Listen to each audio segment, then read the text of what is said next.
नमस्कार, शाम के 5 बजने को है। आप देख रहे हैं दंगल, आपके साथ मैं हूं चित्रा त्रिपाठी।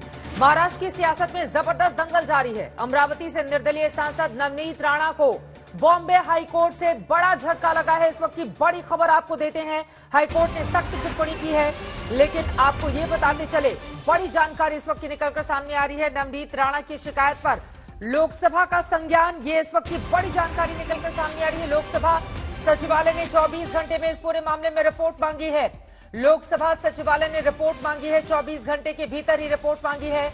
नवनीत राणा ने लोकसभा स्पीकर को इस बाबत चिट्ठी लिखी थी, जिसके बाद सचिवालय ने 24 घंटे के भीतर ही पूरी की पूरी रिपोर्ट मांगी है।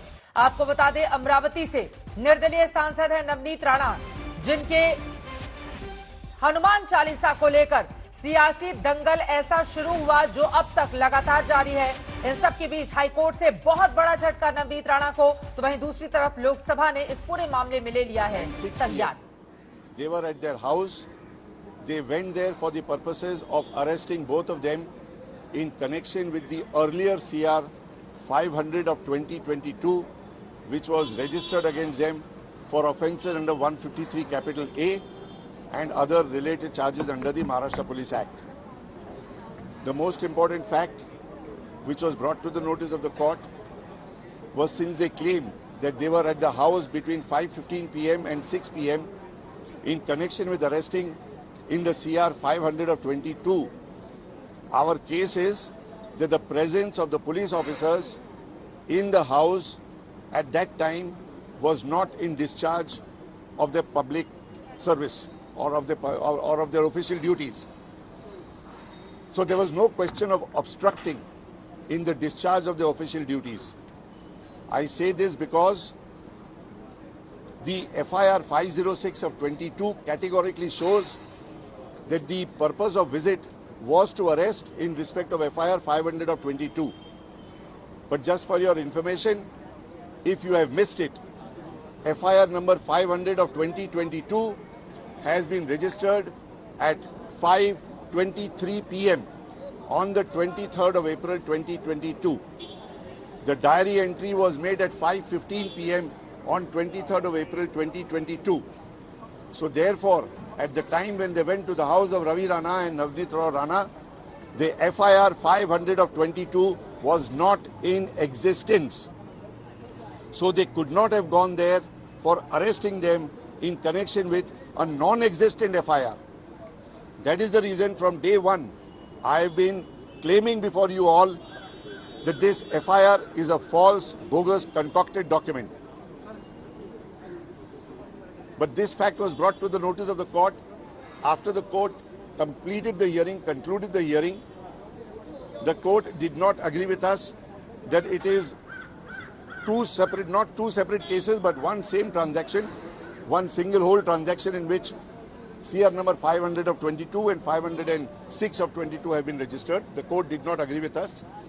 The court has dismissed our petition, but at the same time, to ensure that the rights of the petitioners are not in any way compromised because of the police action or inaction that you can say, the court has given directions that 72 hours notice should be given to the petitioners, that is Navneet Kaur Rana and Ravi Rana, in the event of police deciding any action under CR number 506 of 22.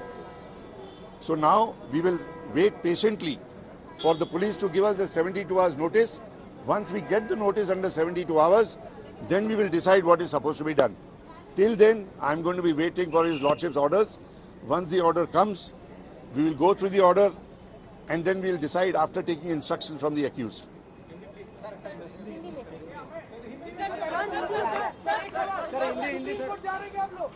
Rizwan merchant को आप सुन रहे थे, जो कि राणा दंपति के वकील।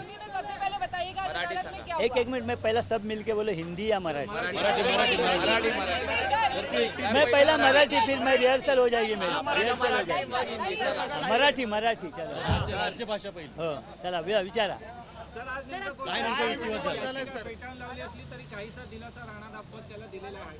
राणा दाम्पत्यांच्या वकिलांनी त्यांचा अर्ज फेटाळून गेल्यानंतर अशी विनंती केली की दंडाधिकाऱ्यांच्या न्यायालयात ज्या वेळेला त्यांच्या जामिनाच्या अर्जावर सुनावणी होईल त्यावेळेला इथे जी त्यांच्या विरुद्ध ऑब्झर्वेशन झालेली आहेत ती त्या माननीय न्यायालयाने जामिनाच्या अर्जात विचार करताना विचारात घेऊ नयेत. त्यांची ही विनंती मान्य केली गेली आणि माननीय उच्च न्यायालयाने आता असे आदेश दिले की ज्या वेळेला त्यांच्या जामिनाच्या अर्जावर जर सुनावणी झाली तर ती मेरिट्सवर व्हावी. आम्ही जे दिले आमचे जे निष्कर्ष आहेत ते त्यांनी त्याला जामीन देताना जामिनाच्या अर्जावर विचार करताना प्रदीप घराट को आप सुन रहे थे, जो कि सरकारी पक्ष के वकील है. यकीनन यहां पर सरकार का जो पक्ष था वो थोड़ा सा पुख्ता हुआ है. जिस तरह का बड़ा झटका हाईकोर्ट से राणा दंपति को लगा है, खासतौर से नवनीत राणा की बात करें, हाईकोर्ट ने कहा है आपके पास पावर अगर ज्यादा है तो जिम्मेदारी भी ज्यादा है. सार्वजनिक जीवन वालों की जिम्मेदारी कहीं ज्यादा होती है. इस सब के बीच एक थोड़ी सी राहत की उम्मीद कम से कम लोकसभा सचिवालय ने जो 24 घंटे में रिपोर्ट मांगी है उससे लगाई जा सकती है. जो निवेदन किया गया था नवनीत राणा की ओर से.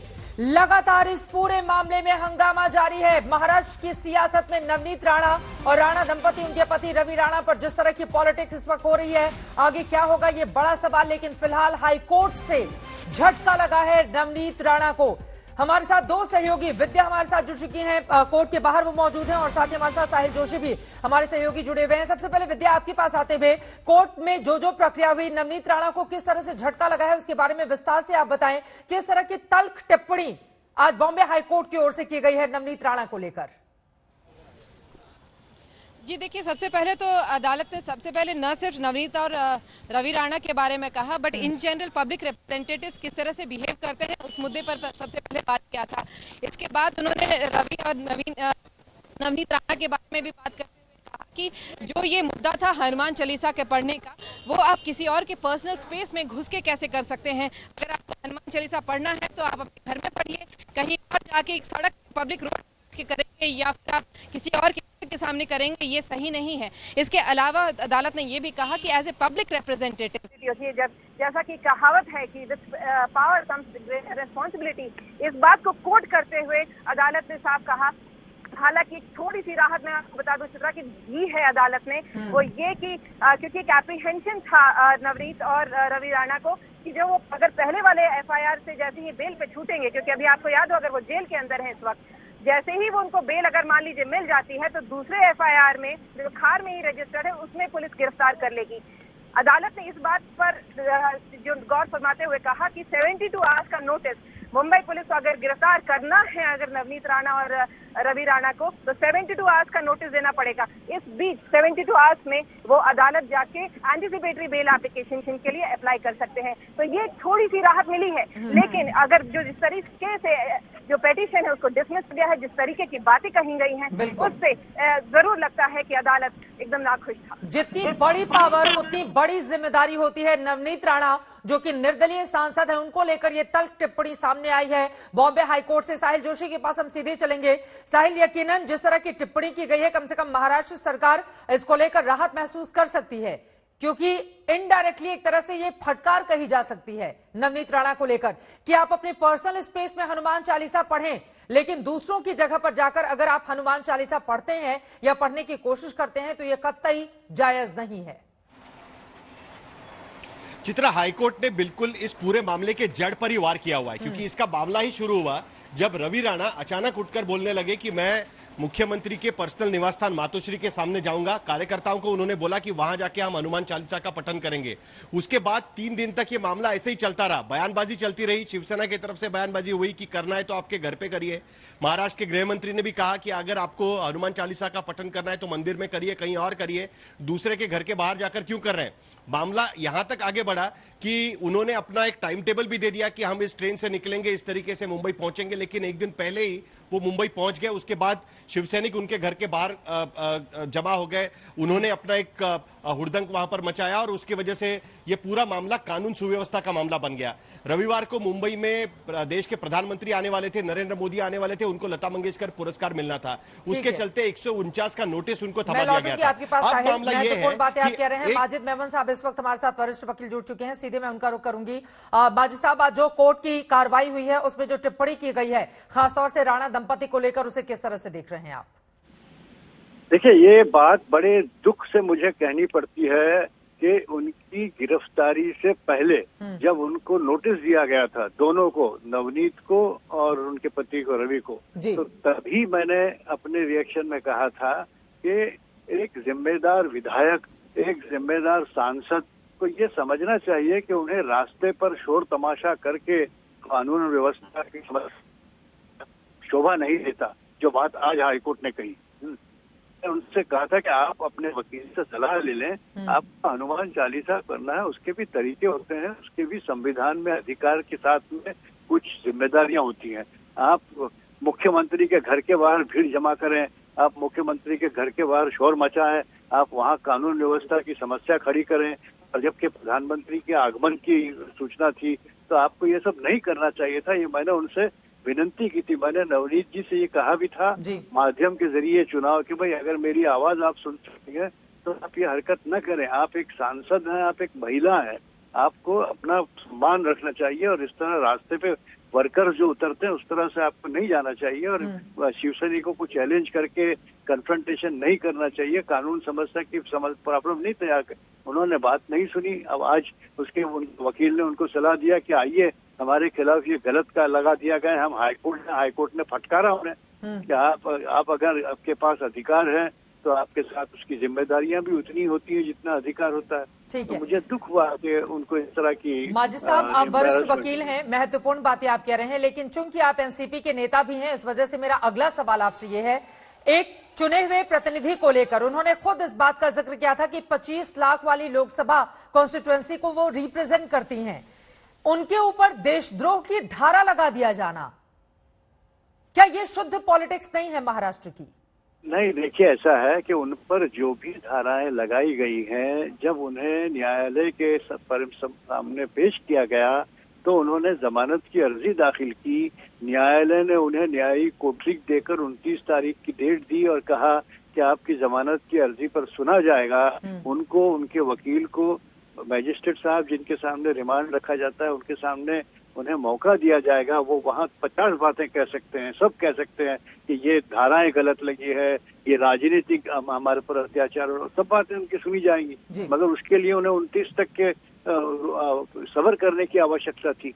ठीक है, भाग के गए हाईकोर्ट और अपने पैर पे कुल्हाड़ी मार ली। ठीक है, आपको लग रहा है कि उन्होंने अपने पैर पर कुल्हाड़ी मार ली है। बहुत शुक्रिया माजिद मेमन साहब आज तक से बातचीत करने के लिए। विद्या हमारी सहयोगी लगातार कोर्ट के बाहर से मौजूद है, विद्या के पास चलते हुए, चूंकि वहां पर सरकारी वकील आ चुके हैं। विद्या, आप उनसे बातचीत कीजिए। इस वक्त जी बिल्कुल, इस वक्त मेरे साथ प्रदीप घरत हैं, इनके साथ सर मैं आपसे ये पूछना चाह रही हूँ, अदालत ने तो कहा कि आपके बातों में मेरिट्स हैं, लेकिन साथ में अदालत ने टिप्पणियां जो की हैं, जैसे कि अदालत ने सबसे पहले कहा कि आप किसी के घर में घुस के कि कहीं पब्लिक स्पेस में भी जाके हनुमान चालीसा नहीं पढ़ सकते। वो राइट जो सामने वाले इंसान का है वो उसको विघ्न पड़ता है। उसके बारे में क्या क्या कहा था अदालत?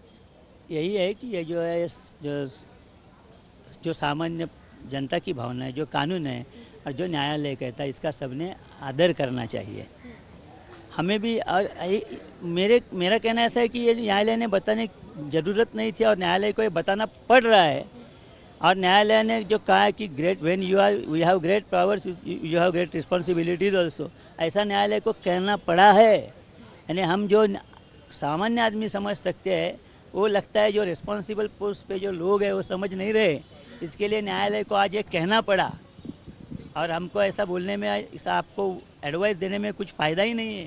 तो लेकिन एक चीज मैं जानना चाहूंगी, जो सेकंड एफआईआर की बात है, नवनीत और रवि राणा का बार बार कहना था कि जब आप मुंबई पुलिस गई थी गिरफ्तार करने के लिए, उसी समय ये हुआ था कि पुलिस के साथ झड़प हुई, तो सेकंड एफआईआर की जरूरत तो कतई नहीं थी। फर्स्ट एफआईआर में ही आप इसको इंक्लूड कर सकते थे। आपने सेकंड एफआईआर सिर्फ इसलिए रजिस्टर की है ताकि आप जैसे ही उनको बेल मिले आप उनको रजिस्टर कर सकें। देखिए, आप ध्यान में रखिए कि ये जो दूसरा जो एफआईआर है, इसके लिए 3 साल की सजा है।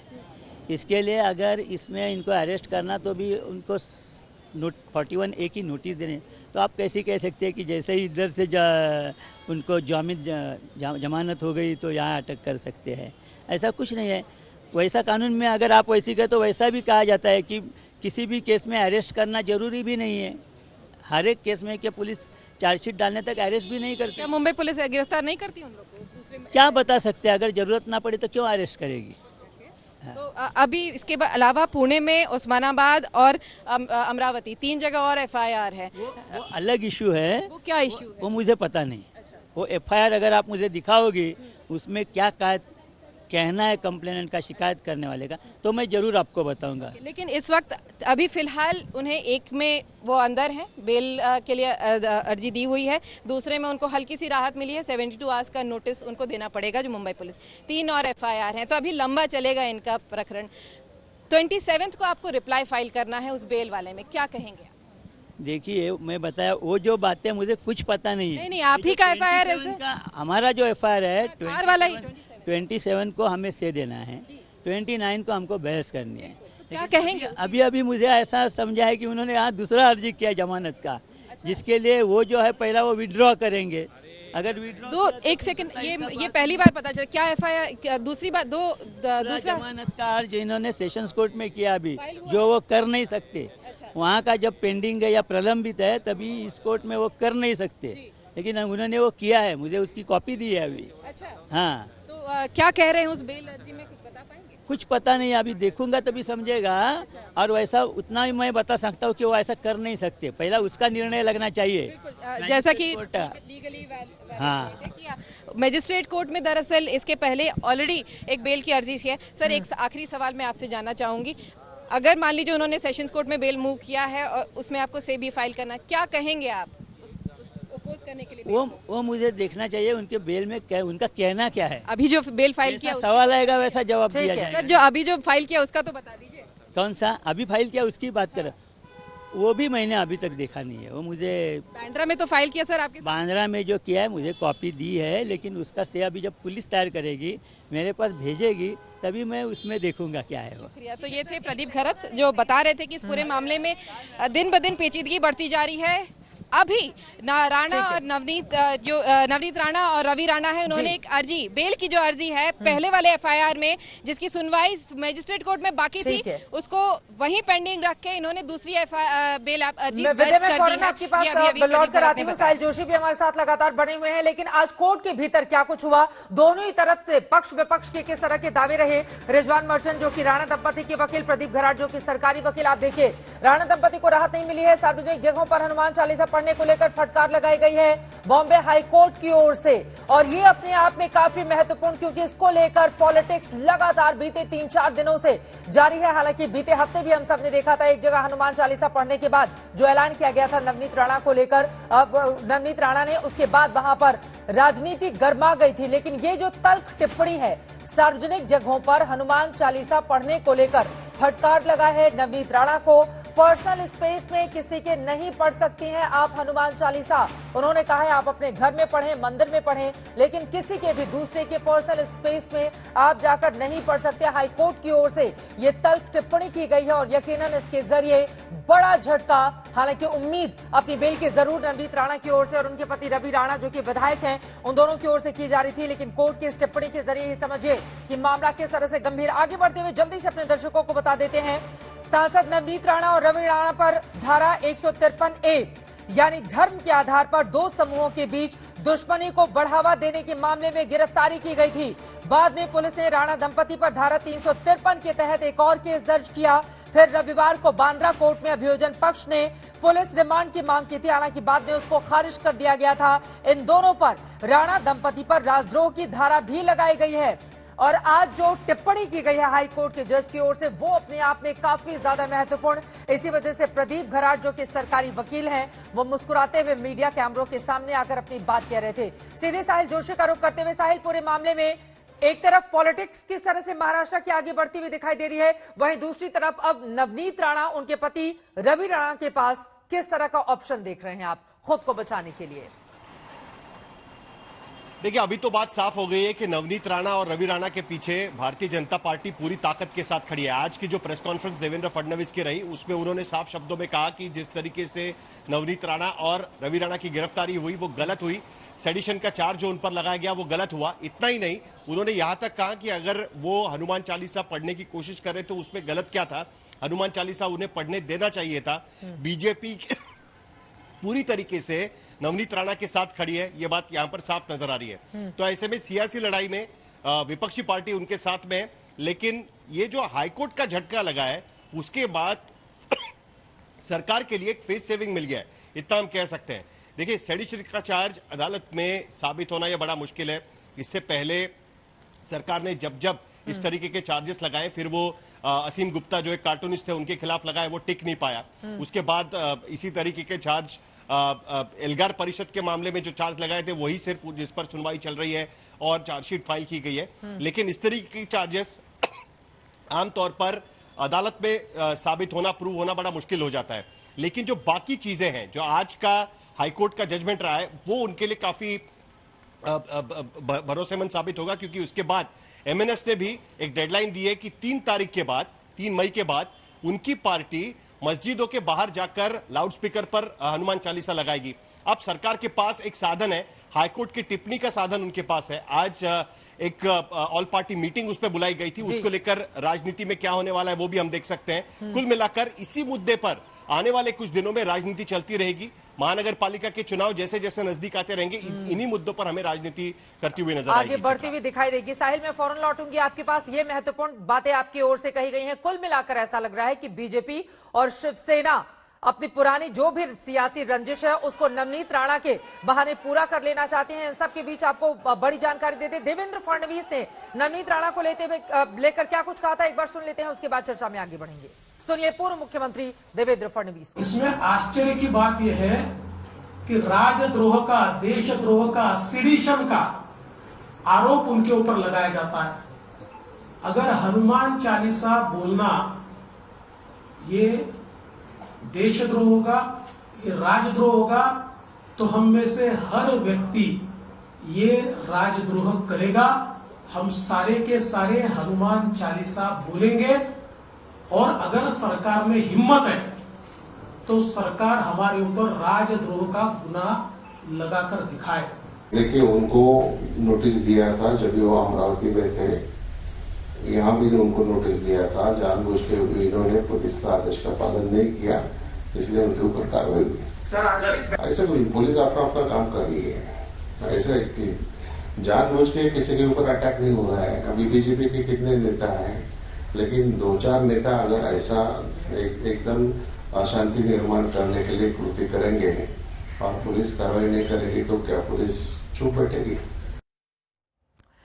और इसी मसले पर बातचीत करने के लिए भारतीय जनता पार्टी के राष्ट्रीय प्रवक्ता गौरव भाटिया जी हमारे साथ जुड़ चुके हैं। गौरव भाटिया जी, खुलकर नवनीत राणा का आप लोग साथ दे रहे थे, लेकिन जितनी बड़ी पावर उतनी बड़ी जिम्मेदारी, जनप्रतिनिधि की जिम्मेदारी बड़ी होती है। आप किसी के पर्सनल स्पेस में जाकर हनुमान चालीसा का पाठ नहीं कर सकते। बॉम्बे हाईकोर्ट ने यह तल्ख टिप्पणी करते हुए नवनीत राणा और उनके पति को फटकार लगाई है। क्या है इस पर जवाब आप लोगों का? चित्रा जी, सबसे पहले तो जय हनुमान ज्ञान गुण सागर, जय कपीहस्ती हो लोग उजागर, रामदूत अतुलित बल धामा, अंजनी पुत्र पवन सुत नामा। मैं उम्मीद कर रहा हूं कि उद्धव ठाकरे आपका कार्यक्रम देखेंगे और राजद्रोह का मुकदमा हम पे लगाएंगे, क्योंकि ये जो महावसूली अघाड़ी है इसने अब तय कर लिया है कि हिंदुओं की भावनाओं को आहत करना है। और अगर हनुमान चालीसा का पाठ होगा तो राजद्रोह बनेगा। 2 धर्मों में दुश्मनी फैलाने का जो है सेक्शन 153A लगाएंगे।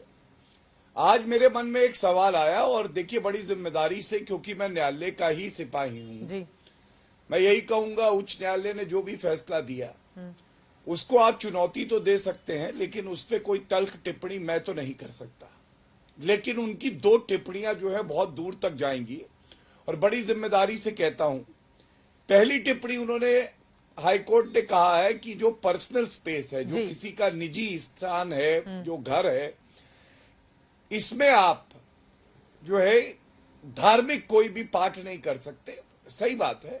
मुझे पूरी उम्मीद है लाखों राजद्रोह के मामले उद्धव ठाकरे उन सब मुसलमानों पे लगाने जा रहे हैं जो हर जुम्मे की नमाज रोड पर पढ़ते हैं, जो मस्जिद के ऊपर लाउडस्पीकर लगे होते हैं जिसपे सर्वोच्च न्यायालय ने कहा है कि ये हटाए जाए। और आप इन लाखों मामलों को जल्दी देखेंगे कि बाला साहब ठाकरे जी सही बुद्धि देंगे उद्धव ठाकरे को और वो कार्रवाई करेंगे। ठीक है, लेकिन यहाँ पर तो अभी उच्च न्यायालय के जो आदेश और उनकी जो टिप्पणी आई है गौरव भाटिया जी, इससे तो ये साबित हो गया ना कि वो जो करना चाहती थी, कम से कम हाईकोर्ट की टिप्पणी तो यही बताती है कि वो तरीका कतई जायज नहीं था।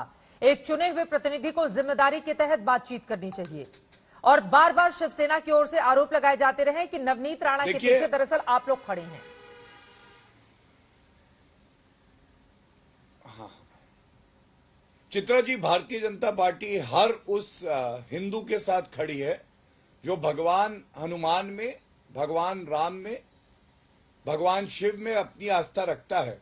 ये हमारी संस्कृति है, हमें इस पे गर्व है। लेकिन मैं एक बात जो कह रहा था पूरी कर लेता। दूसरी टिप्पणी, और ये सवाल आप पूछिएगा और पैनलिस्ट से, हाईकोर्ट ने कहा है if the position, if you are at a great position greater the responsibility, मतलब अगर आप किसी अहम पद पे हैं तो आपकी जिम्मेदारी और भी बढ़ जाती है। आप मुझे बताइए, संजय राउत सांसद हैं, इन्होंने कहा कि अगर मातोश्री की तरफ देखा तो 20 फीट नीचे जमीन के गाड़ दूंगा। ये कानून की भाषा है, ये एक सांसद की भाषा है, जिम्मेदारी की भाषा है। उद्धव ठाकरे, सचिन वाजे पकड़े गए तो उन्होंने मालूम है क्या कहा था? उन्होंने पुलिस को एक इशारा दिया था, सचिन वाजे ये कोई ओसामा बिन लादेन थोड़ी ना है। नहीं, शिवसेना के घर का बच्चा होगा। इस तरह की टिप्पणी करना क्या उचित है? If you are on a great position greater the responsibility. ठीक है, अब मैं जवाब ले लेती हूँ। जो महत्वपूर्ण बातें आपकी ओर से कही हैं, आपको विधिक तौर पे एक बात बता दूं। मैं आ रही हूँ गौरव भाटिया जी, मैं आ रही हूँ। और मेहमान भी हमारे साथ जुड़ चुके हैं। सुधांशु राय नेता कांग्रेस के दिखाई दे रहे हैं, अनुराग भदौरिया समाजवादी पार्टी से दिखाई दे रहे हैं, संगीत रागी आरएसएस के जानकार हमारे साथ हैं, मौलाना पीर अली काजमी साहब हमारे साथ अध्यक्ष मरकजी अंजुमन के जुड़ चुके हैं। सबसे पहले मैं आपके पास आते हुए सुधांशु राय जी, ये तो महत्वपूर्ण है, ठीक है, बॉम्बे हाईकोर्ट की ओर से जो टिप्पणी की गई जिसके ऊपर जिम्मेदारी होती है, जिम्मेदारी भरा बर्ताव उसको करना चाहिए।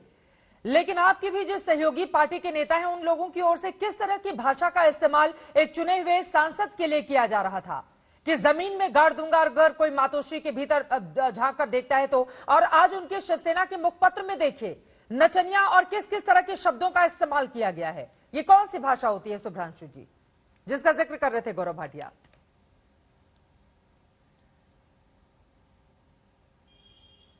सुधांशु जी, आप अनम्यूट कीजिए अपने आप को स्क्रीन से, पहले आपकी आवाज नहीं आ रही है अभी। जी चित्रा जी, मैं अपनी चर्चा का आधार 2 बिंदुओं को बनाता हूं। आपने अपने पैकेज में एक वर्ड यूज किया था, चुने हुए जनप्रतिनिधि, और दूसरा एक वर्ड आपके पत्रकार साहिल जोशी जी ने कहा था, उसको मैं थोड़ा बाद में शेयर करूंगा। सबसे पहले तो बात करते हुए चुने हुए जनप्रतिनिधि का, तो मैडम मैं आपको बड़ी शालीनता के साथ और बड़ी जिम्मेदारी के साथ एक शब्द कहना चाह रहा हूं कि इस देश में मुझे लगता है कि नरेंद्र मोदी जी की सरकार में चुने हुए जनप्रतिनिधियों को क्रिटिक्स करने पर, एक ट्वीट करने पर रात को 12 बजे उनकी पुलिस उठा ले जाती है। पहला, ये हिंदू, दलित, विधायक, कांग्रेस सबके साथ अप्लाई होता है, किसी एक जाति धर्म विशेष की हम चर्चा नहीं करते। पहला। दूसरा, एक और आपके पैकेज में एक टॉपिक था, उसके बाद जिग्नेश मेवानी को जमानत मिलती और फिर से आसाम की बरपेटा पुलिस दोबारा रीअरेस्ट कर लेती है। यह है नरेंद्र मोदी जी का नया हिंदुस्तान। एक ट्वीट करने पे उनको इतना तकलीफ हो रहा है। बीजेपी से ये क्या कांग्रेस? प्लीज बोलने, मैंने बोला ना, मैंने आधार इस क्वेश्चन को रखा, मैं उत्तर दूंगा। जी बिल्कुल दीजिएगा। अब दूसरी बात, आपने बिल्कुल सही कहा। देखिए, ऐसा है ना कि देश में आज पूरा हिंदुस्तान परेशान है बढ़ती हुई महंगाई से, बेरोजगारी से, और हर रोज आज एक और बुरी खबर थी ऑटोमोबाइल सेक्टर के लिए। एक और कंपनी निसान अपना झोला बोड़िया बैग करके हिंदुस्तान से वापस जा रही है। सवाल ये पैदा होता है कि ऐसे मुद्दों पे देश की जनता ना पूछ पाए तो भारतीय जनता पार्टी और उसके सहयोगी, जो आपका वर्ड यूज किया था साहिल जोशी ने, बैकअप बाय बीजेपी, ये वो लोग हैं जो इस तरह के धार्मिक उन्माद के शब्द फैलाते रहते हैं और ये चाहते हैं कि पिछले 3 दिनों से जो मुद्दा आप राष्ट्रीय टेलीविजन पे, राष्ट्रीय महत्व के टाइम पे हिंदू मुसलमान और हनुमान चालीसा पे चर्चा चल रही है, जब एक अटक सत्य ये है, आप मंदिर में पढ़िए, घर पे पढ़िए, जहां मन हो वहां पढ़िए, आपका ये निजी मामला है, आप किसी के घर में घुस के तो पढ़ नहीं सकते। और अगर पढ़ भी सकते, चलिए एक बात और मान लीजिए आपको अपने मुख्यमंत्री के घर में पढ़ना है तो स्वागत है, आइए पढ़िए भैया। 2 दिन पहले अनाउंस करेंगे, मैं 500 लोगों के साथ आऊंगा, मैं ट्रेन पकड़ के उतरूंगा। ये तो नहीं लगता कि ये तो मुझे नहीं लगता कि चुने हुए प्रतिनिधि की भाषा है। गौरव भाटिया जी, ठीक है। देखिए, मैं तो कभी कभी सोचता हूं कि ये कांग्रेस वाले गिरगिटिया जो हैं, ये इतना दोगलापन कहां से लाते हैं? कौन सी इटालियन मार्केट है? ये देखिए, मेरे हाथ में देखिए चित्रा जी, ये इनका मैनिफेस्टो है। इन्होंने कहा राजद्रोह खत्म करना होगा भारत से। ठीक है, ठीक है, आराम से, कोई भी भाषा की मर्यादा क्रॉस नहीं करेगा, प्लीज। ठीक है सुधांशु राय जी, मैं बोलती हूँ उनको। ठीक है, ओके सुधांशु जी, नरेंद्र मोदी के लिए प्रयोग करूंगा। दोनों लोग बोलेंगे। सुधांशु राय जी प्लीज, मैं बोलती हूँ उनको। ठीक है, ओके, मर्यादा का ध्यान रखिए। ठीक है, ठीक है, शब्दों की मर्यादा बनी रहे, इसी उम्मीद के साथ चर्चा में आगे बढ़ते हैं। गौरव भाटिया जी अपनी बात पूरी करें जल्दी से। शब्दों की मर्यादा तो मैं बनाए रखा हूं, लेकिन चरित्र की मर्यादा कांग्रेस पार्टी कब बनाएगी? चित्रा जी, मैं क्या दिखा रहा हूं देखिए, इसीलिए बीच में टोक रहे हैं। ये इनका मैनिफेस्टो है। 2019 में जनता को वादा किया कि राजद्रोह का ये जो सेक्शन है 124A इंडियन पीनल कोड से हटा देंगे। लेकिन आपको मालूम है कौन सा सेक्शन लगा है नवनीत राणा पे? 124A। क्यों भाई? आप तो हटाने वाले थे, अब ठीक हो गया। दूसरी बात, इन्होंने कहा कि बोलने की आजादी। अरे राजस्थान में इनकी सरकार है, महाराष्ट्र का तो उदाहरण दे दिया। राजस्थान में एक प्रतिष्ठित चैनल के पत्रकार के ऊपर इन्होंने फिर से राजद्रोह लगा दिया। सचिन पायलट डिप्टी सीएम थे, राजद्रोह लगा दिया। और अगर बड़े पद पे रह के जिम्मेदारी बड़ी होती है तो दिल्ली के दंगे से पहले सोनिया गांधी ने, चित्रा जी, कैसे कह दिया था आर पार की लड़ाई होगी, बाहर निकलो घर से, और उसके बाद 55 लोगों की जान चली गई थी। आज सवाल यह है, एफआईआर जो पहले हुई उसमें जो राजद्रोह का सेक्शन था वो नहीं था। चित्रा जी, आपको मालूम है क्यों डाला गया? क्योंकि सेक्शन 153A में 3 साल की सजा है और कानून के आधार पे इनको नोटिस देना पड़ता, लेकिन इनको तो गैर कानूनी गिरफ्तारी करनी थी। तो 124A में आजीवन कारावास है, तो इसलिए वो डाला और उसके बाद गिरफ्तारी करी। अब मैं एक सवाल पूछता हूं, नवनीत राणा जी ने सही किया गलत ये तो कोर्ट तय करेगा, लेकिन शिवसेना के गुंडे उनके घर पहुंचे, उनके घर के बाहर कर रहे थे, कानून व्यवस्था तो इनकी जिम्मेदारी है। ये लोग वसूली कर रहे थे क्या? चाहे आपके विरोधी भी हों, उनकी सुरक्षा की जिम्मेदारी भी आपकी है। लेकिन वहां पे हमने देखा किस तरह से इन्होंने कानून व्यवस्था को खुद अपने हाथ में ले रखा था। और किरीट सोमैया पर भी जिस तरह का हमला किया गया है सुधांशु राय जी, ये महत्वपूर्ण है। बाकी मेहमानों जल्दी से आप 2 लाइन में जवाब दीजिए। अनुराग भदौरिया, उसके बाद में फौरन आपके पास आऊंगी। वहां पर भी तो हो रही है ना गुंडागर्दी। एक व्यक्ति किसी से मुलाकात करने के लिए जाता है, फिर उस पर हमला कर दिया जाता है। वो बात दिल्ली तक पहुंची है। जी, गौरव भाटिया ने बिल्कुल सही कहा चित्रा जी, क्योंकि उत्तर प्रदेश महाराजगंज में एक पत्रकार को थाने में नंगा कर दिया जाता है। यह है भारतीय जनता पार्टी की कड़वी सच्चाई। जो व्यक्ति लिखता है, जो व्यक्ति बोलता है, उसको ये थाने में बुला के नंगा करते हैं। एक मिनट गौरव जी, अपनी सुनिए।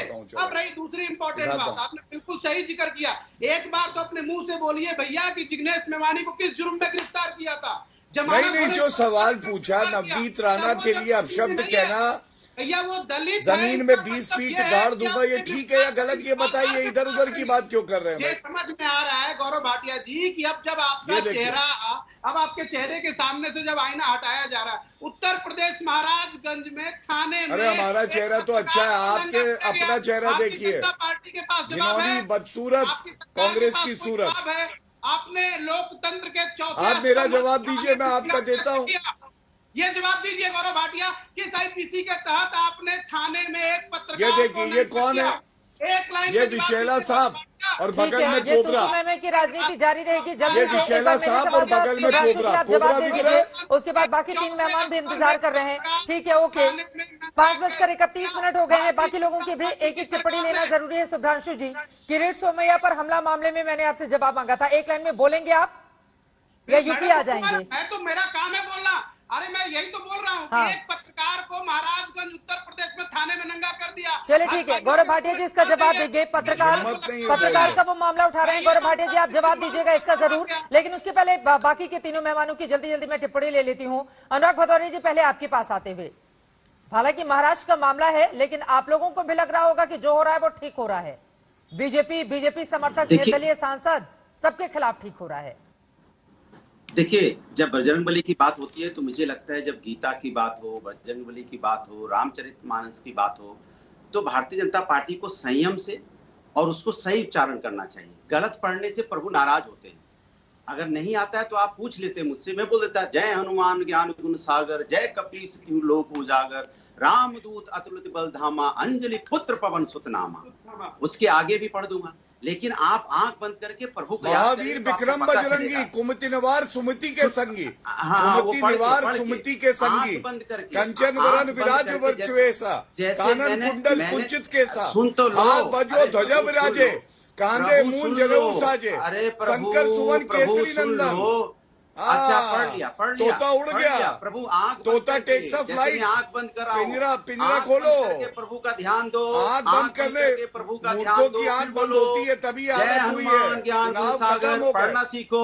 अरे आए हो तो नया कुछ तो लाओ, पिंजरे के तोते करो, हमारी तरह आंख बंद करो, आंख बंद करके बोलो तो अच्छा लगेगा। हनुमान जी का गदा पड़ा तभी हाल हो गया पंचर साइकिल का, पंचर साइकिल टूट गई। हनुमान जी को मैं हनुमान जी का गदा पड़ा, कर रहा हूँ, आंखें हनुमान जालीदार टोपी खत्म हो गई। हम एक अच्छी मंदिर में बैठ मुफ्ती अखिलेश का क्या हाल हुआ देखा ना, बैठ के आराधना करते हैं, ऐसे आराधना करो। बंद करोगे किताबों में मत पढ़ो तो राक्षस सामने आएगा, कहेगा बस करो बस करो, मेरी जगह मत लो।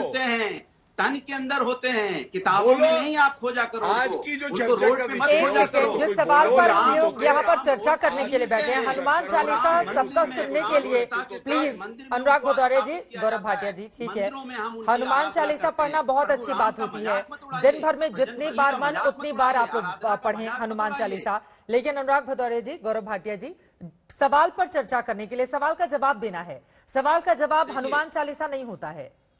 देखिए मैं जवाब दे रहा हूँ, मैंने कहा तुलसीदास की अगर आप पढ़ेंगे तो तुलसीदास ने साफ बोला है, राम भजन संवत सुखाए। अब मैं बोल लूं अपनी बात, चित्रा जी मैं बात बोल लूं? हाँ प्लीज जल्दी से बोलिए। तुलसीदास जी ने लिखा है राम भजन संवत सुखाए।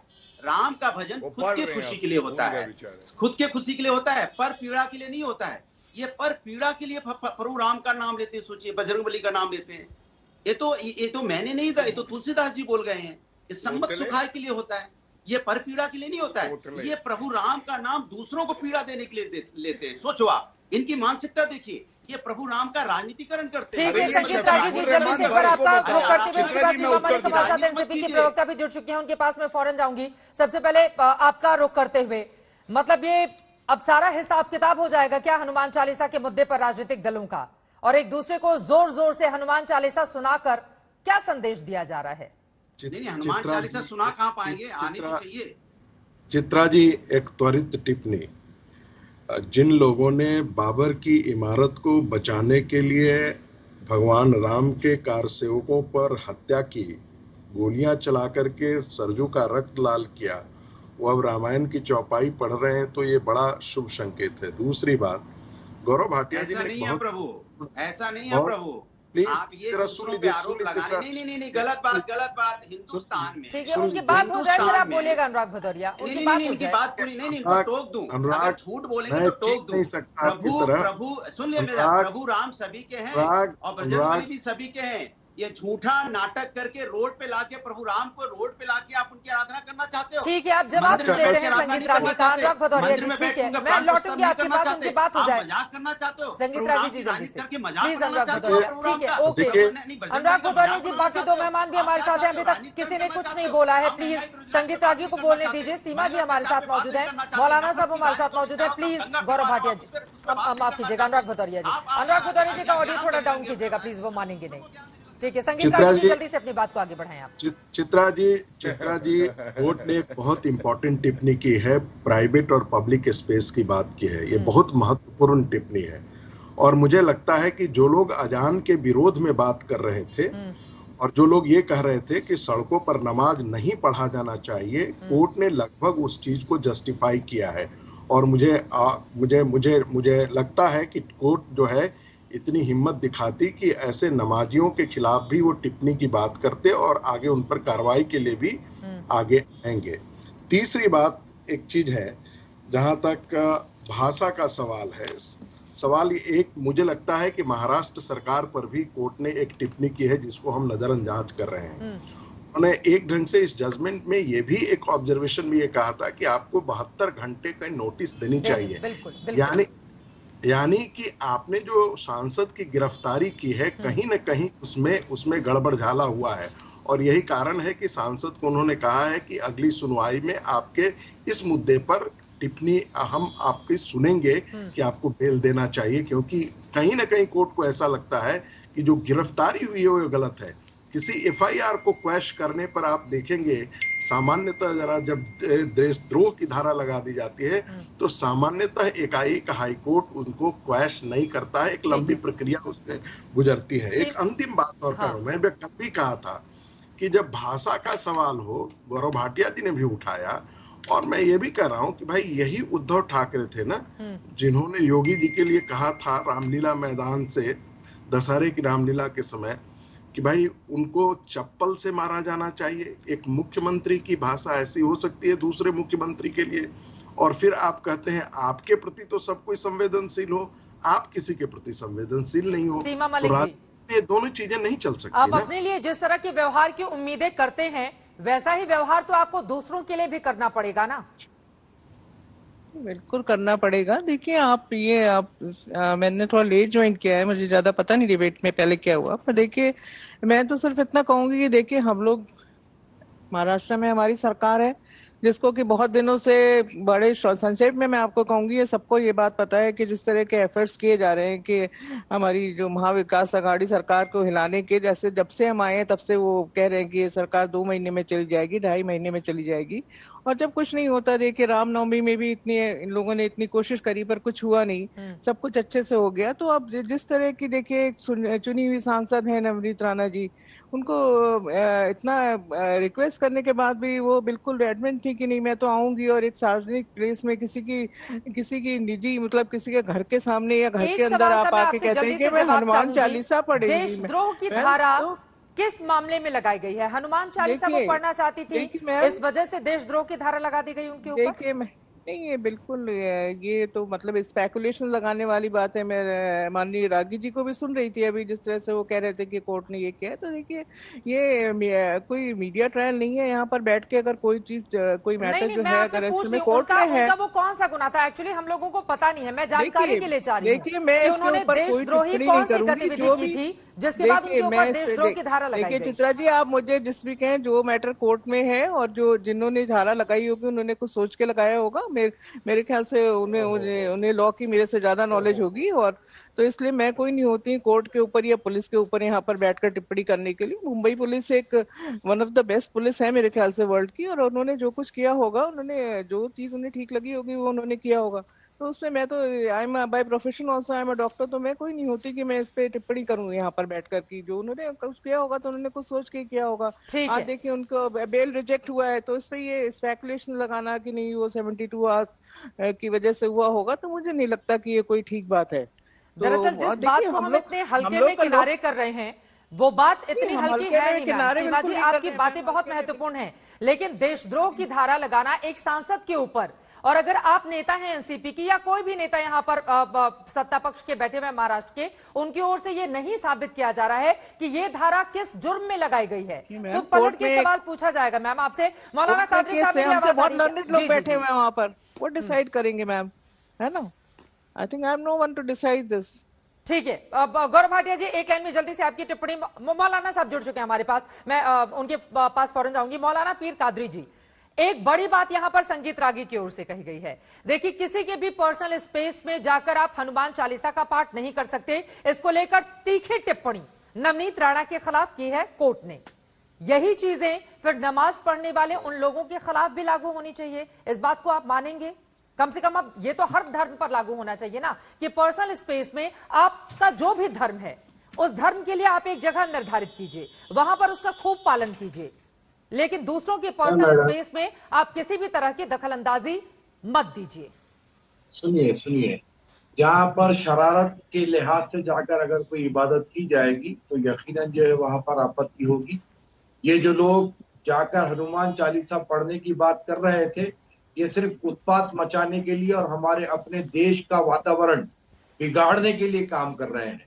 जुमे की जो नमाज हफ्ते में एक बार होती है, जो फ्राइडे को होती है, उसमें कोई जो है वहां पर उत्पात मचाने के लिए या वातावरण बिगाड़ने के लिए नहीं होता है।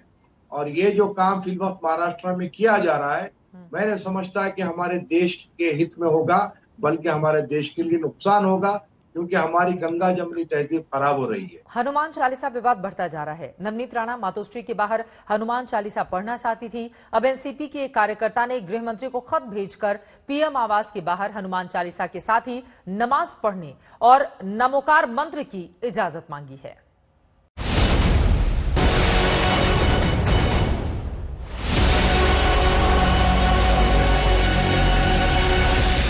संकट कटे मिटे सब पीरा, जो सुमिरे हनुमत बलबीरा।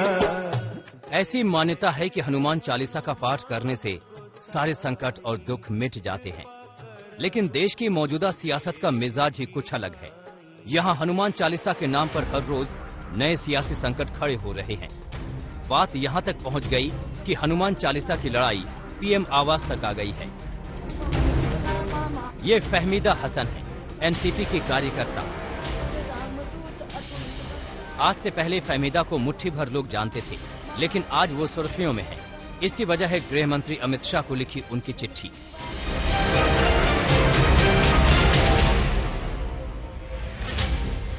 फहमीदा ने पीएम आवास पर नमाज, हनुमान चालीसा, नवकार मंत्र और गुरु ग्रंथ साहिब के पाठ की अनुमति मांगी है। हम देश के लिए, इन्होंने राज्य के लिए कहा, तो मुझे ऐसा लगता है कि हमारा देश जो महंगाई की तरफ जा रहा है, बेरोजगारी की तरफ जा रहा है, तो उसके लिए मैं पीएम आवास के बाहर क्यों नहीं पढ़ सकती हूँ। और मैं सिर्फ एक मुद्दा लेके हनुमान चालीसा लेके नहीं जा रही, दुर्गा चालीसा है, नोविनो है, सर्व धर्म का जो है वो प्रेयर करना चाहती हूँ। एनसीपी की फहमीदा हसन उद्धव सरकार की तरफ से नवनीत राणा विवाद का जवाब बनकर सामने आई हैं। पिछले हफ्ते नवनीत राणा ने मुंबई में सीएम उद्धव ठाकरे के आवास मातोश्री के बाहर हनुमान चालीसा पढ़ने की जिद ठानी थी। इस वजह से उनके और उनके पति की गिरफ्तारी हुई। देशद्रोह समेत कई केस लगे और 14 दिन के लिए वो जेल में हैं।